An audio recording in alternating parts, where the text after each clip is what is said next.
نہیں، تیری رہبری کا سوال ہے، ماشاءاللہ تیری رہبری کا سوال ہے۔ اور ایک بات یہ ہے کہ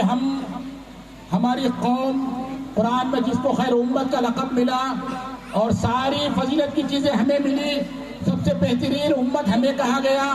اور جتنے معجزے انسانی تاریخ میں سب سے بڑا معجزہ زندہ شکل میں ہمارے ہاتھوں میں اللہ کے نبی کے ذریعے سے ملا، جس کو قرآن میں 1400 سال پہلے، آج علم کے بارے میں بھی موضوع ہے، اور یہ علم کی حقیقت اور علم کی فضیلت پر اگر غور کیا جائے تو قرآن میں سب سے پہلے وہی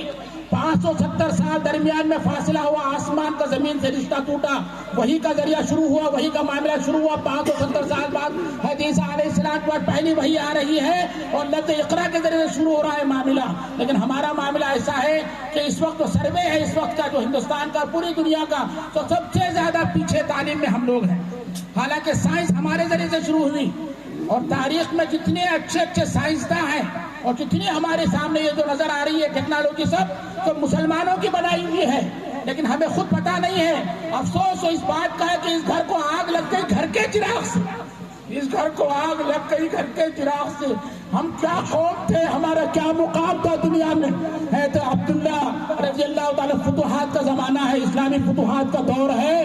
اور بڑے غور کرنے والی بات ہے کہ ہم کس طرح کے چکروں میں اختلافات میں پڑ گئے۔ آج کا موضوع اتحاد کا بھی ہے، قرآن کی ایک آیت ہے والذین کفروا بعضهم اولیاء بعض الا تفعلوا تکن فتنة فی الارض وفساد کبیر۔ میں بہت سی جگہ بھی اس آیتوں کو پڑھا ہوں، اور مفکر اسلام علیہ الرحمہ ہر جگہ اس آیت کو اکثر پڑھا کرتے تھے۔ اس کا مفہوم یہ ہے، علماء کرام بیٹھے ہیں، میرا صرف مذاکرہ ہے کہ سارے کفار آپس میں ایک دوسرے کے دوست ہیں، اور تم لوگ اگر آپس میں ایک دوسرے کے دوست مل کر بن کر ایک دوسرے کے ساتھ میں رہ کر اگر اسلام کے اس